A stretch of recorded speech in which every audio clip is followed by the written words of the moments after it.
Hello and welcome back to my channel. My name is Rabbi Cass from thesilvercenter.com. Today I'm going to be teaching you how to put on tefillin for those who have the knot and the shell yad made according to Melech Sefard.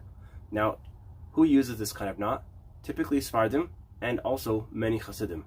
So what I'm going to be showing you today is not according to the way typical Sephardim would put on the tefillin, but according to those Hasidim who have this style knot. And if you find yourself with this style knot and you don't consider yourself Sephardi, this is the way you're going to wrap the tefillin. Now, how do you identify what kind of knot you have? You're going to look at the knot that I'm showing you right here. The knot's going to be on the inside, and the loop is going to be on the opposite side of the knot. This is an indication that when you're going to be putting on tefillin, you're going to be wrapping the tefillin away from the body, just like this.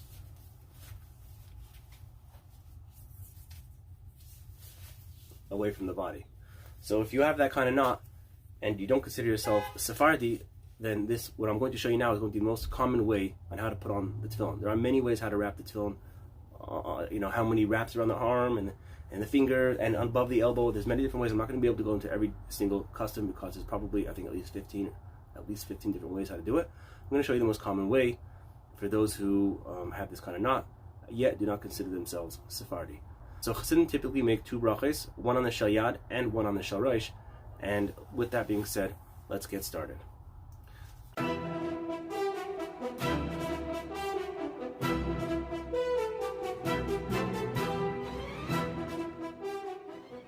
Okay, so you're going to put the tefillin over your arm.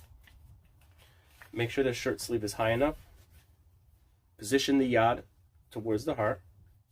Now before you tighten up this section right over here, this is when you're going to make the bracha. Baruch, a-tah, Elo-hay-nu, Melech Ha-o-lam, asher kidd-usha-nu, vit-tzi-va-nu, te-fe-lin. Tighten it up and go just like this. So after you got that, you're going to wrap on the arm 8 times. 1, 2, 3, 4, 5, 6, 7, 8, and then you're going to go a half to the hand and continue wrapping to the hand. Now you have 8 from the top, but you have 7 from the back. So 1, 2, 3, 4, 5, 6, 7. That's the 7 windings. We're not going to count this half, and we're not going to count this half because this one goes halfway onto the hand. Now I'm going to show you me putting on the shel rosh. Give the tefillin a kiss. You put the tefillin over your head, and just like that, you just place it down. You don't really fix it in place yet. You're going to make the bracha. Baruch, a-tah, Elo-hay-nu, Melech Ha-o-lam, asher kidd-usha-nu, vit-tzi-va-nu, al mitzvas, te-fe-lin.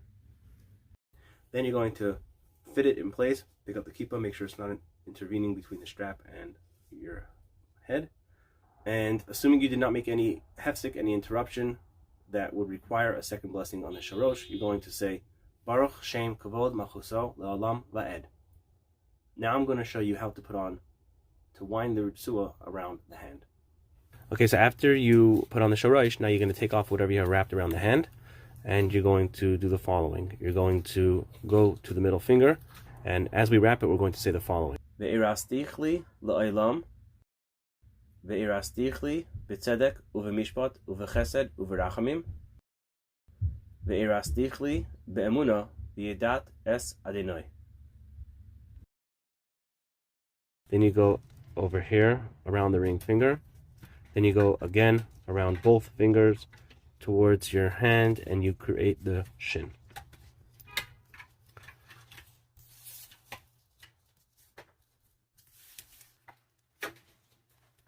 Okay, and once you complete that, that's what it looks like from the bottom side.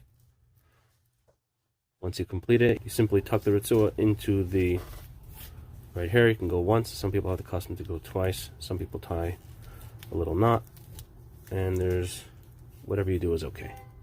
Now after you are done davening or fulfilling the mitzvah of tefillin, you take off the tefillin in the exact opposite manner. So you start off with taking the tefillin off of the palm of your hand. You wind the ritzua around your palm. take off the tefillin shel rosh. Then you take off the rest of the tefillin from the arm. So after you watch this video, there's two other videos of mine which I recommend you watch. The first one is the ultimate guide to putting on tefillin. In that video, I go into great detail the proper placement for the tefillin on the hand and where it should go on the head, as well as the reasons why we do it the way we do it, which in this video I did not go into in detail at all. So I recommend you check out that video. The other video I recommend you check out is how to properly wrap up and put away the tefillin and why we put away the tefillin the way we do. So if you like this video, give it a thumbs up, subscribe to the channel so when I make future videos, you'll be the first to know, and I'll see you on the next video.